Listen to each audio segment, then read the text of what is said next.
Once again, you are the intro. What's going on, everybody? It's your buddy, it's your pal, Spaz Phoenix, the YWC reality checking. You don't see my pretty sexy face, so you know I'm not alone. Guapo, what's up, buddy? Hola, mis amigos, Senor de Guapo's back again! And this is, I guess, kind of a sequel to the video we did a couple of weeks ago. A couple of weeks ago, you and I sort of previewed the Wednesday Night War, as it were, as we knew it to be at the time. But a little bit more expansive this time around. Next week, starting, roughly the beginning of the month, we probably have the most impactful sort of wrestling world-changing week of television coming up next week. Just in the sense that next week, I should say, because this is probably going to be premiering on Friday. Next week is sort of going to be the week that sets the template for what wrestling looks like week to week for the next little while. We've got the rebooted Monday Night Raw. We've got SmackDown moving to Friday night on Fox. We've got the first full 2-hour televised NXT, and we've got the debut of Dynamite. So what I did, because this does include AEW, and because Kristen and I are working towards other collaborative efforts, is I said, Guapo, do you want to talk about the week and what it's going to look like?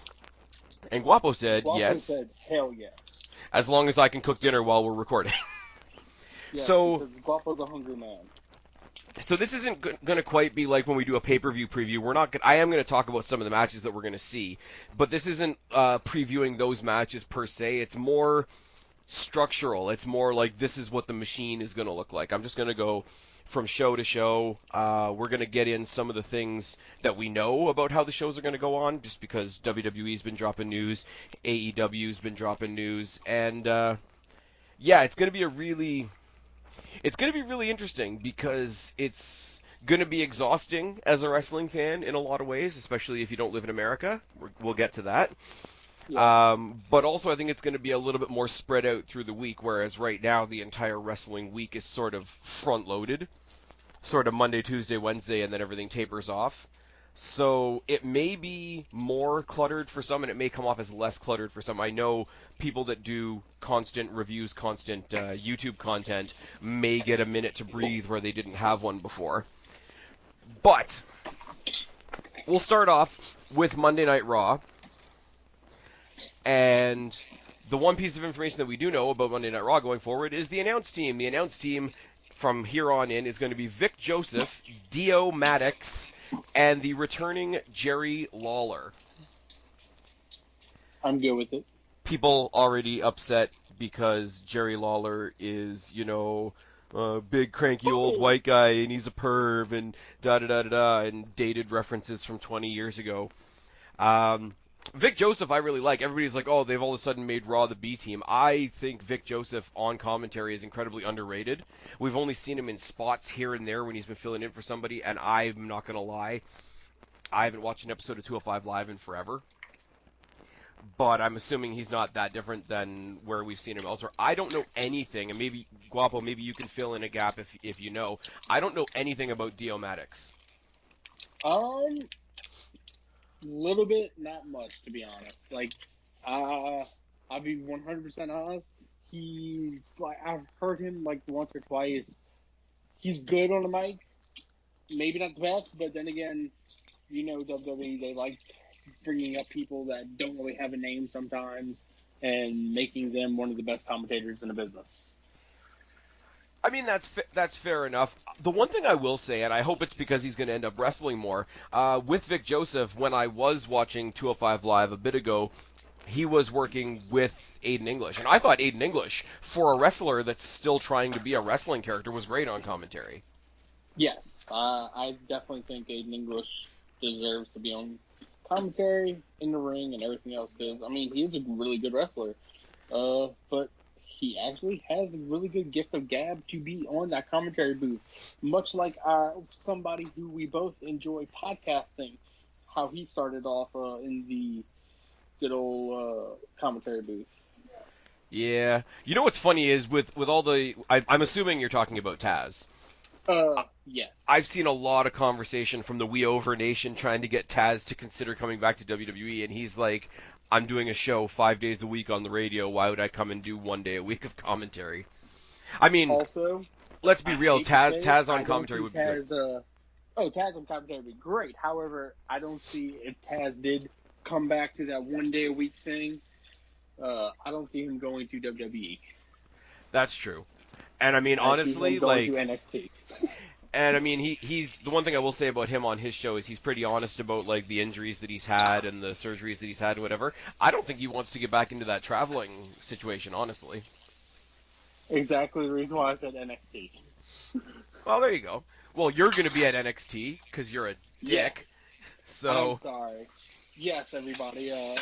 I just informed Spaz. He's a little salty about it. Me and Mrs. Guapo will be getting married at the end of this year, and we will be in Orlando. So, as one does, we got tickets to go to Full Sail. anyways, so you're going to take a Spaz Phoenix sign, right? Yes. Probably not. So let's talk about. I was thinking more on the we over on the honeymoon. Nice. Okay, so we will say, and I want to say this because everything else is changing, Raw has to stay the same. Raw has the hardest job this week, I think, in the sense of they're the ones that have to look different, even though they're the ones that aren't going to be any different. They're still on Monday, they're still in the time slot, they're still on USA or Sportsnet 360 here in Canada. They're actually staying put. They're actually being the stabilizing factor of the WWE, but they still have to make the show look new. The things we know about the show so far is we're getting Alexa Bliss versus Sasha Banks, so Bliss is going to be sacrificed to the Sasha agenda. We're getting AJ versus Cedric Alexander for the U.S. title. Lesnar's going to be there for reasons, and we've got a Universal title match between Rey Mysterio and Seth Rollins. Look, somebody has to give Brock that title back. So yeah. That's not a bad card. I mean, other than the fact that we know Rollins versus Mysterio is relatively useless, and it's probably just going to be, like, Rey Mysterio in a match with Rollins is going to be a reason to get Rollins out there to get attacked by The Fiend again. yes. I think that's about it. The other thing, too, that is a little bit working against WWE is they're doing this brand new Raw, this brand new SmackDown, while they're trying to get us ready for Hell in the Cell next Sunday. Yes. Of course, one of the big talking points is Miz TV, because Miz TV is going to have Hogan and Flair on it. Also, congratulations to Miz, to the new child. Yeah, for sure. I can't remember the kid's name. He's been all over social media with it. The four of them, him and Maurice and the Monroe Sky and whoever the... Yeah. You know what? Hey, shout out to him. He's having better baby life than... what the fuck is his name? Mike Kanellis is? No, Mike Kanellis. Who's the daddy, etc., etc., etc. Oh, by the way, it's also the 2-year anniversary of Rusev Day, so happy Rusev Day. Happy Rusev Day. Rusev returning without Lana and with a porn stash instead. So... And also irrelevancy. Yeah, that's a thing. Came back to pretend to be Maria's baby daddy and then have a quick squash match and then squash matches and squash matches and squash matches. Also, just another quick side note. Congratulations to Johnny Mundo for coming back to WWE to join the ranks of the 205 Live. I'm sorry, not 205. The 24/7 title hunt. You totally buried my lead for later on in the video, but that's okay. My We'll talk about Morrison because you know what? As much as I would love to see him on Raw or SmackDown, as much as I would like to see him tying up with guys like Balor and Rollins and all that sort of thing.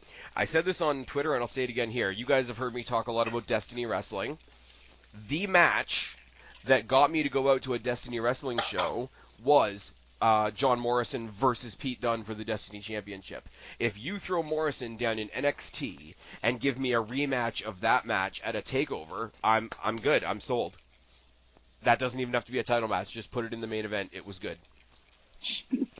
No, non-title main event. But seriously, well, WWE's done it, and NXT is supposed to get you ready for the main roster. But no, in all seriousness, John Morrison was on the main roster before. So was Drew McIntyre. Yeah, this is true. But no, in all seriousness, seeing Morrison come, I've seen him twice at Destiny. The second time was at Ritual versus PJ Black, which is another guy that I would love to see come back to WWE. Morrison coming back to the WWE, his style's a bit different. He does the whole like parkour style stuff. He's got the all the attitude and all the swagger to get himself into some kind of trouble. So it'll be good. Hogan and Flair. The announcement of Hogan was booed. Ric Flair just had that potential lawsuit with the WWE. So that should be fun. If The Fiend attacks Hogan and Flair in the same segment, that would be a bit of all right. Also, there's a rumor that there's going to be a potential disciple of The Fiend in a rebranded Liv Morgan. So just let that sit and marinate for a second. No. We saw the Raw logo. As we saw the previews for the matches that were happening next week, it looks like something out of Disney's Cars. That's all I'm going to say about that. Could have been. It's true. It looks like the front end of I don't watch Disney cartoons, but the main red car. That's what it looks like. It looks like somebody took it and made it pointy.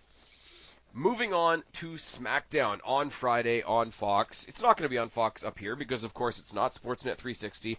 But I have seen some of the previews for it because people share them on Twitter, etc. And I'm sorry, I don't know whether it's the same down in the States, but up here in Canada, Fox is kind of like the Michael Bay of TV stations. Everything's a little bit louder, a little bit brighter, a little bit more explosive. Hopefully we get pyro. All the previews that I've seen sort of look like a music video.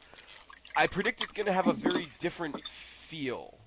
And they've said they're going for the more sports-like feel, all that sort of thing. What do you think it's going to look like on Fox? I think it's going to look... Did they announce that we're getting the big giant fist again? That's always been the rumor, but at the same time, they said Stomping Ground was going to have the big boot, and that didn't happen, so... True. I don't know. I would love to see them bring back the fist. I would love to see them do a spot. I would love to invest in a spot, like they bring back the fist for one night, and then Braun Strowman, brings it down and destroys it. And then the story is the following week, Eric Bischoff or whoever has to get a new... something, and then they get something else. The rumor is, as we say, like you've said, like I've said, like Kristen said before as well, most of our news comes from places like What Culture. Yes. And not necessarily the Fist, but they have said, distinctive sets, distinctive shows, distinctive rosters, all that sort of thing. There's no more brand split, no more... what was the stupid term that they had? The wild card rule. No more wild card, yeah. Which is good, so the rosters will actually be distinct. The sets will actually be distinct. Rumors of brand-specific pay-per-views coming back, which wouldn't be the worst thing in the world. I agree. I think it's going to look good. I think, and I said it at the beginning of the video, I think spreading out the shows is going to let everybody breathe a little bit. I like it because all of my activities on the weekend, I don't really do much during the week, so having wrestling Monday, Tuesday, Wednesday was fine for me. But I know that, especially people that do constant content on it, guys like OKFabe, guys like Joe Cronin, Jake DeMarco, etc., who are doing stuff literally every night, it'll be a great chance for them to breathe. I'm not saying WWE needs to pander to the YouTube community, but...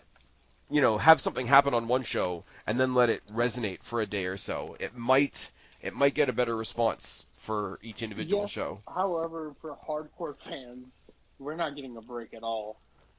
Well, yeah, and the there's one extra little bit of information when we get down to NXT that's going to accentuate that point a little bit more. But the SmackDown commentary team, as we know, as it was announced earlier today on Twitter, is Michael Cole, Corey Graves, and sometimes Renee Young is how it's being described, because she's also going to be doing some extra show on FS1. So she's for Raw. Vic Joseph is Vic Joseph is listed as the commentator on Raw, and color is Dio Madden and Jerry Lawler. On SmackDown, Cole is listed as the commentator, Graves is listed as color, and Renee is listed as the occasional contributor. So it'll be really interesting to see what that turns into, because that's not really terminology that they've ever used before. For the opening show, we know that the draft is going to happen the week after, but they're loading it up with a bit of nostalgia. They got Lita on there, they got Goldberg on there, Sting is coming back, Stone Cold will be there. But we've also got Shane McMahon and Kevin Owens in a ladder match. and Kofi Kingston finally handing the WWE Championship back over to a real champion in Brock Lesnar. I wish you're wrong. Really? Yes. Okay, I won't. I'm not exactly over the moon that it's going to be Lesnar, but Kingston is. He's a good wrestler and he's a likable guy, but he's not like. I'm sorry, and I know you might not agree with me. I don't think Kristen for sure agrees with me, but he's not. He's not a guy that's the guy. Like, do I wish it was going to somebody like a Kevin Owens or a Samoa Joe or a returning Drew McIntyre or even a John Morrison on his return? Yes, but it's not But the it's move. going to Brock. It's going to Brock, and that's fine. But you know what that means? That means whoever takes out Brock is made and is the guy for You SmackDown. mean Big E? Big E. Yes. Dear God. No, watch it be somebody weird like Sullivan. Oh, God. Because I'm sorry, like, I know you like him, and I'm trying not to be too much of a dick here, because if you look at Twitter today already thinks I'm a hell of a dick because I dared to say something bad about Cody Rhodes. Kingston beating Brock Lesnar. No. Yes. No. It would make Kingston. It would make Kingston, but, like, here's the thing. Wrestling story has a domino effect, right? Or at least has a kayfabe domino effect. Would you put, Yes. right now, today, in his prime, over... would you put Kofi in his prime today over The Undertaker? No. Would you put him over John Cena? Possibly. Would you put him over The Rock? Probably not. But because all of those names are names under Brock Lesnar's belt. Now, whether they deserve to be there, you can question, and I'll agree with you. But they're there. One of which I witnessed live and was very disappointed in, yes. Yes. You've seen a lot more wrestling live than I have. It's fine. But no, like, you have to... Like, do you remember when Survivor Series came to Canada a couple years ago, and I was there, and... Yes. Goldberg beat Lesnar in that in that 1 minute match that everybody flipped their shit over. And most of that was because, hey, this is the guy you just gave the streak to. I'm sorry, the guy that beat the streak cannot be beaten by a guy that comes down to the ring with pancakes in his pants. But I want him to win because Because Lesnar got a Lesnar? yes, really. All Pretty right. much. I think it's gonna be. I think it's gonna be good though. I think Kingston. Vince booking, it's good shit. My question is, and because a lot of people are speculating this as well, is this going to be the main event or the opening match? Because if it's the opening match and it's just a squash and everybody bitches about it, and then the last moment of the night is Owens winning that ladder match over Shane McMahon, I think they can piss off the fans and still win them back at the end. Oh yeah, I mean if they have that match, if they have Shane versus KO last, that will win them back definitely. But then again, you know they're gonna have the last match be a Hell in a Cell match. It's not at Hell in the Cell though. Wait, where's it at? We're still talking it's about on SmackDown. Yes. Never mind. Yeah, they My wouldn't. bad.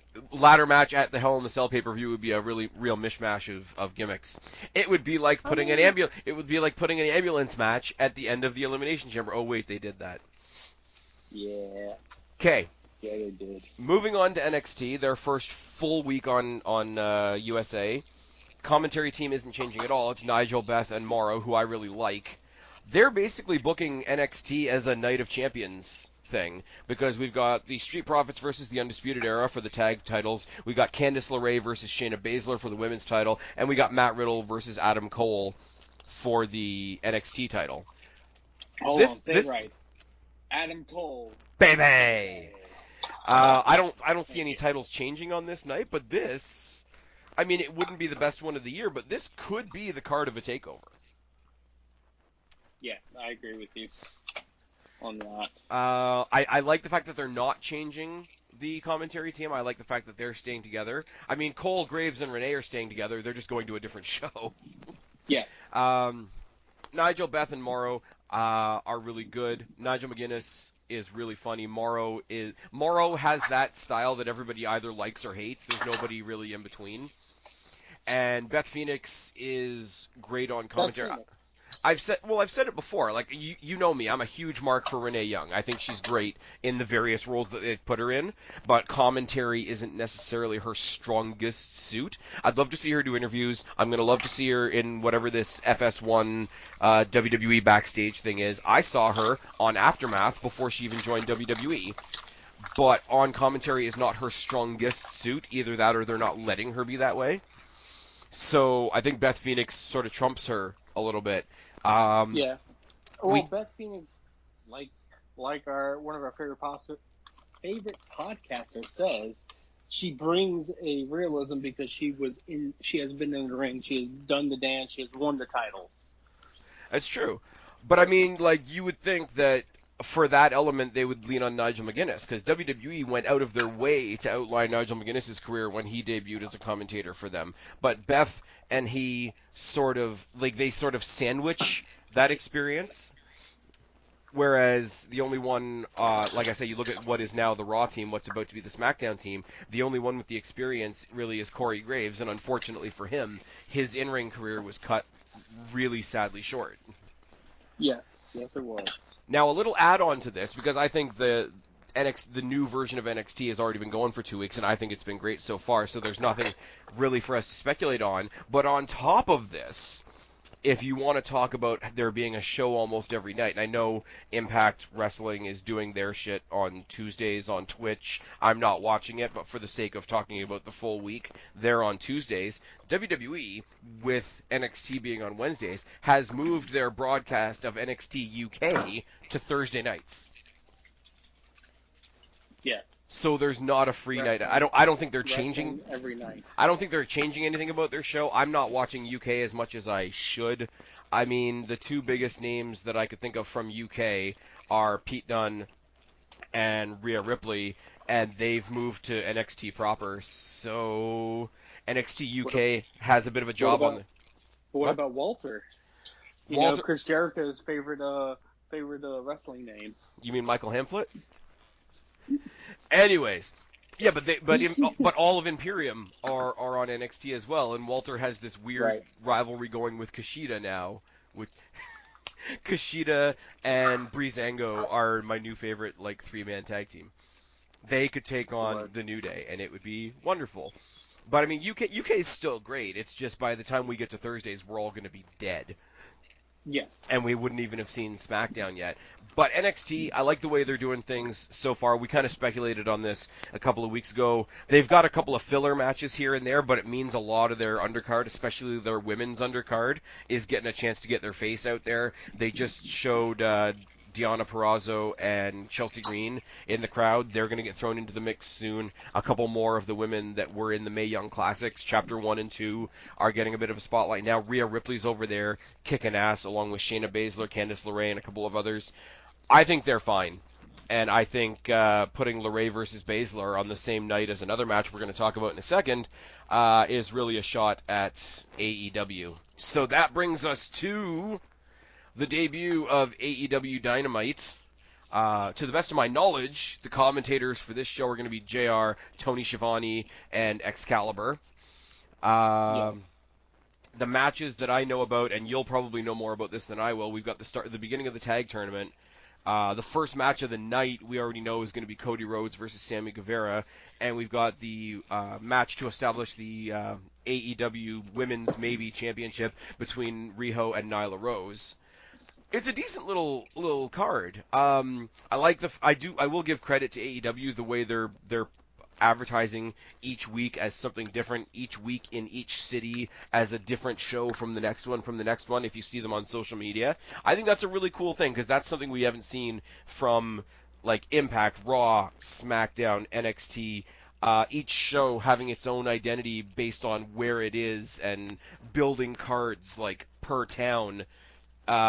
They're very specific about it, and it makes you feel like their advertising department must be huge, because each how can I say this? If you look at Instagram or Twitter or whatever, each advertising poster for each week of AEW Dynamite looks like it could be a separate like a separate event poster.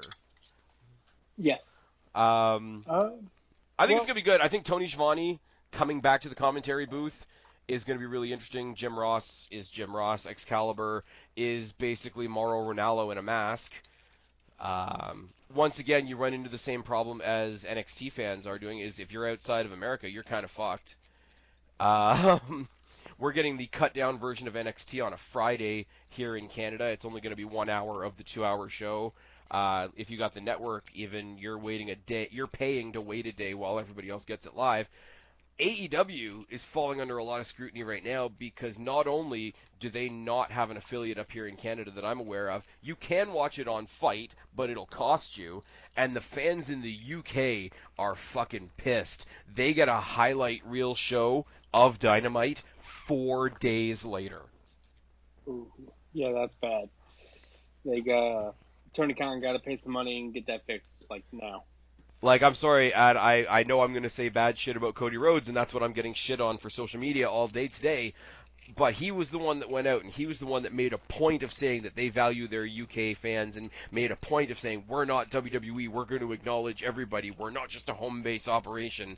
And the UK is fucked. Like, I hate to keep going back to it because they're the ones we always reference. Watch anybody in What Culture that is covering this shit, and you can see that they're visibly pissed off about it. Like, they're professional content creators, way more professional than us. Right. They're out there giving the news, giving the reaction, giving like proper commentary on the situation. But you can tell it's bubbling just under the surface because I'm sorry, but like both WWE and AEW are sort of swallowing up that UK market and not leaving much for the scavenging birds to pick at. And at the same time, they're not keeping up with promises to those areas of the world. And I don't want anybody to think I'm shitting on just AEW with that because, like I say, with the NXT project moving forward, they're fucking over everybody that's not America either. That's not it, and I've said it before in other videos, and you know this, Kristen knows this, guys like Jake and Connor that I talk to know this as well. I don't begrudge you guys the show. I hope that you guys are having a hell of a time in the States with this new war that they've got going on between the shows. I just wish I could be more accessible part of it, and the folks over in the UK are getting it double what I am. So structurally, it's not great right now. Content No. wise, we're gonna have more wrestling than we could ever ask for. Yes. uh, it's. I think what AEW is probably going to be running into right now is just the roadblocks of getting it to be able to be on the channels and everything in the UK. It's probably they had to fight through whatever the censorship programming and everything like that in the UK, like they would in the United States. This is United States, so a little bit easier because uh, they can go through TNT See, easily. I think they would have been forgiven though, but they were so on the hop to say that here we have our hands on something that WWE doesn't. WWE's presence over here in the UK is shit, and we've already got this established. Like, I don't think it's necessarily the fact that they're faltering or they're slow getting where they need Or to be. is I it just think because it's they're trying to they said. say? Is it that they're trying to say that they're definitely going to be going to the UK more, Yeah, not just like how WWE goes there maybe twice a year? right.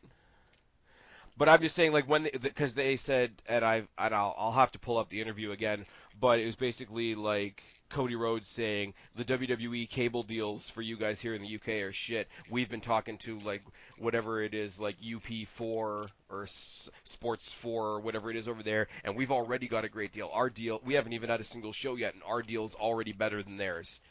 They could have said we're working towards this, and it's going to be great. But it was the fact that they said they already had it, and they made the fans feel like they already had it. I think that's going to bite them in the ass. Gotcha. To say nothing about the fact that the show's going to be great. I like what they've done so far. They've made some questionable decisions here and there, but then again, so is WWE. I mean, we're going to wrap it up pretty quickly. We're operating under a little bit of time constraints tonight in this recording, but I don't think there's anything in here that's perfect. I think we're going to get a lot of flack on Monday Night Raw for Hogan being there. Yeah. Most people are going to get all twisted when Lesnar becomes champion again. The accessibility issues for NXT and Dynamite are going to plague both companies outside of their immediate U.S.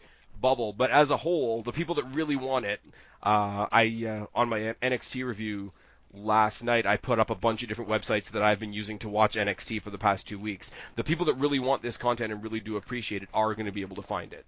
And once you get there, once you click the button, once you hit play, once you find your feed, once you get your Chromecast going and the show is on, all the other accessibility shit goes to the wayside. You're able to enjoy the show, and there's a fuckload of good wrestling happening right now. And we can end off on the positive note that you and I ended off on the Monday Night Wars video from a couple of weeks ago. I think that's the main thing. We're going to struggle to get there, but we're going to get there, and we're going to have a great time. Yes. Anyways, I don't know what else we really need to address. We know all the cards, all kinds of titles are being fought over. We're getting a Universal title match, we're getting a US title match, we're getting a WWE title match, we're getting a NXT Tag, NXT Women, and NXT title match. We're working towards the AEW Tag Team Championships. We're working towards the AEW Women's Championship. I know there's stories progressing forward for the AEW Main Championship now that Jericho found his belt. A lot is happening, and the fact that at the end of this week there's also a pay-per-view is terrifying in some ways. Yes. All right. Closing thoughts. It's going to be a good week. It's going to be a great week for wrestling fans. It's going to be fun for everybody. God help everyone's DVR. And sleep. All right, tell them where to find you. Yeah, find me on Twitter @guapo_504. Next week I might actually tweet. There we go.